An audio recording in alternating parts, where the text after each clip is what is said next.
3, 20, 24, 12, 16, 4. गोल नहीं है।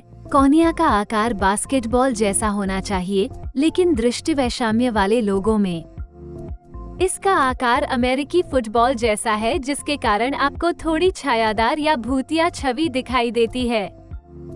सुधार के बिना मुख्य छवि के बगल में और अंतिम दृष्टि स्थिति को प्रेसबायोपिया कहा जाता है, जिसका अर्थ है छोटे प्रिंट देखने के लिए पढ़ने वाले चश्मे की आवश्यकता में उत्तरोत्तर वृद्धि।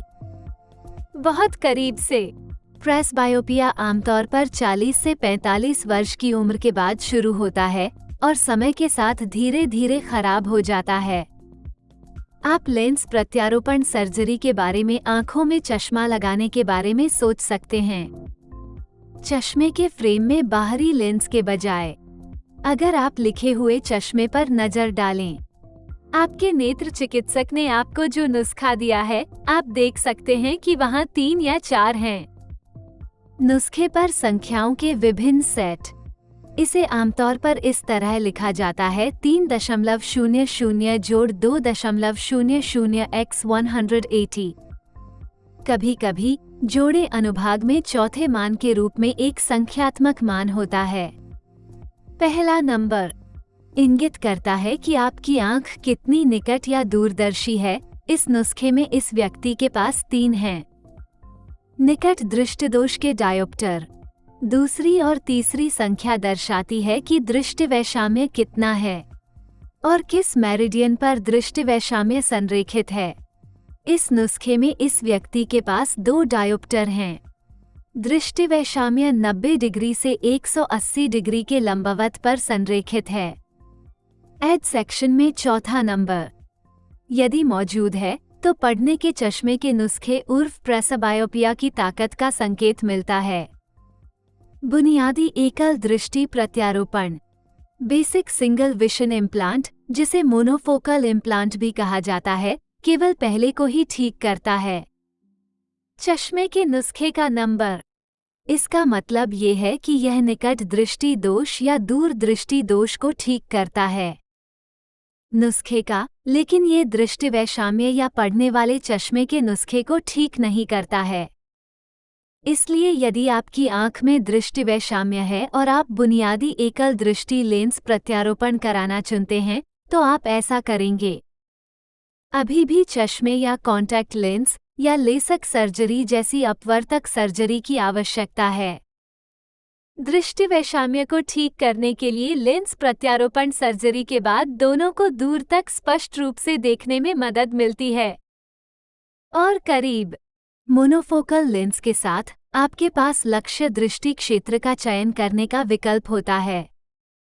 ये 3 क्षेत्रों में से कोई भी हो सकता है, लेकिन अन्य 2 क्षेत्र सुधार के बिना धुंधले होंगे।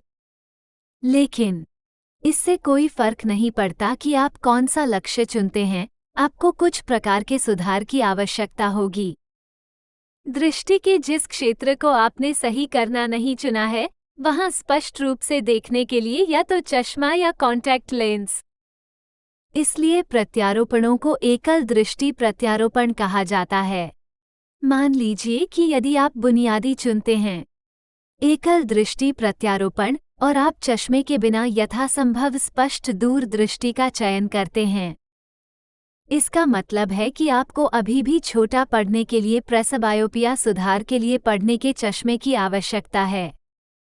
करीब से प्रिंट करता है, और यदि आपके पास महत्वपूर्ण मात्रा में दृष्टिवैषम्य है तो आपको चश्मे की आवश्यकता होगी।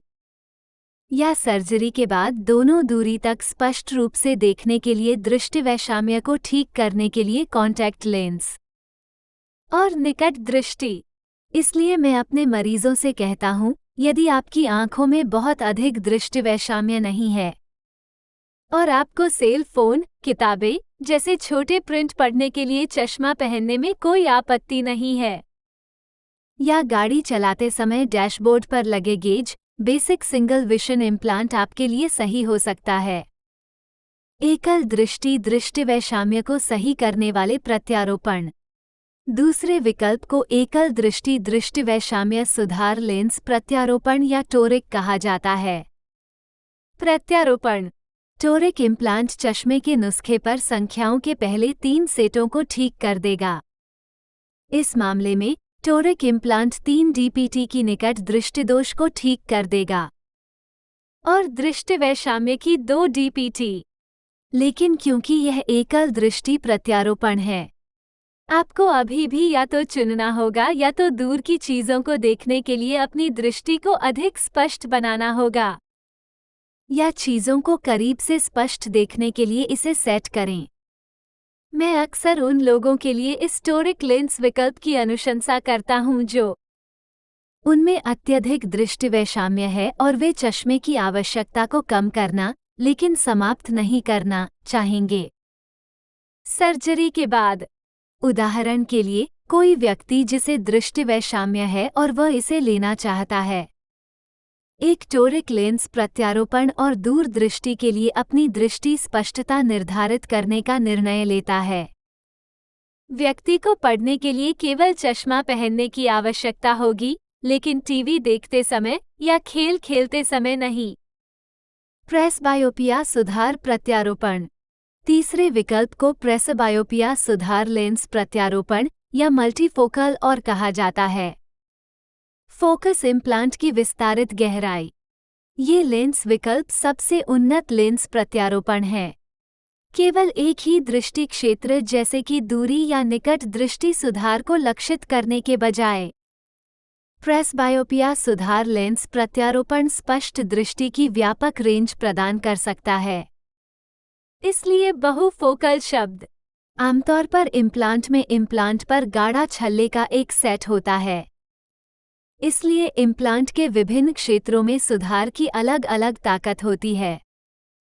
दूरी, मध्यवर्ती और निकट दृष्टि को सही करने के लिए इस प्रकार का इम्प्लांट सब ठीक कर देता है। चश्मे के नुस्खे पर संख्याओं के 4 सेट, निकट दृष्टि या दूरदर्शिता, दृष्टिवैषम्य और प्रेसबायोपिया या पढ़ने की दृष्टि।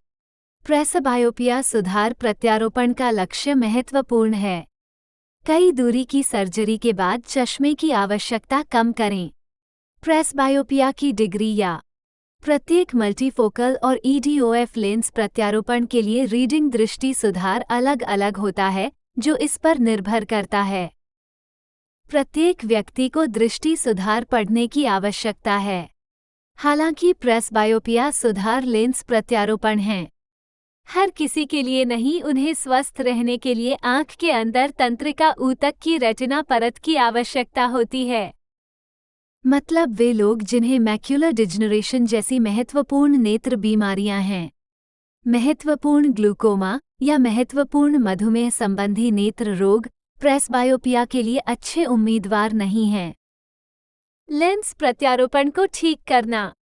इसके अलावा रात में अधिक और हल्की रोशनी का खतरा भी थोड़ा बढ़ जाता है।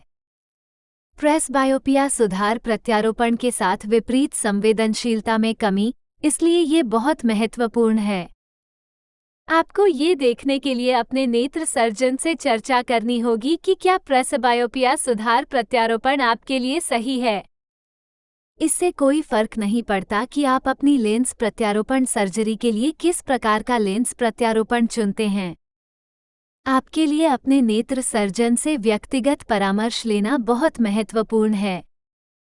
चूंकि सर्जरी के दौरान लगाया गया लेंस प्रत्यारोपण आमतौर पर आंख में स्थायी रूप से रहता है, यह निर्धारित करता है कि आपको चश्मे की आवश्यकता है या नहीं, या सर्जरी के बाद आपको कितनी बार चश्मे की आवश्यकता है, और यह निर्धारित कर सकता है कि आप अपने जीवनकाल के दशकों में कितनी अच्छी तरह देखते हैं। इसलिए हर रोगी व्यक्तिगत रूप से सर्जरी के साथ उनके दृष्टि सुधार को अनुकूलित करने के लिए एक वैयक्तिकृत सर्जिकल योजना की आवश्यकता होती है। जानने योग्य बात यह है कि दुख की बात है कि अमेरिका में आमतौर पर स्वास्थ्य बीमा कंपनियां केवल पहले विकल्प को कवर करें, मूल एकल दृष्टि लेंस प्रत्यारोपण, और आमतौर पर एक है। अन्य उन्नत प्रत्यारोपणों के लिए अपनी जेब से खर्च करना। सुनिश्चित करें कि आप समझते हैं। आपके लेंस प्रत्यारोपण सर्जरी से पहले आपके लेंस प्रत्यारोपण विकल्प और बीमा कवरेज दोनों। यदि आप दोनों पारंपरिक मोतियाबिंद सर्जरी के चरणों के बारे में अधिक जानने में रुचि रखते हैं और लेजर सहायता प्राप्त मोतियाबिंद सर्जरी, आप इस वीडियो को देख सकते हैं। लेजर मोतियाबिंद सर्जरी बनाम पारंपरिक मोतियाबिंद सर्जरी में क्या अंतर है? क्या आपने मोतियाबिंद सर्जरी या RLE सर्जरी करवाई है या कोई सर्जरी कराने की योजना बना रहे हैं?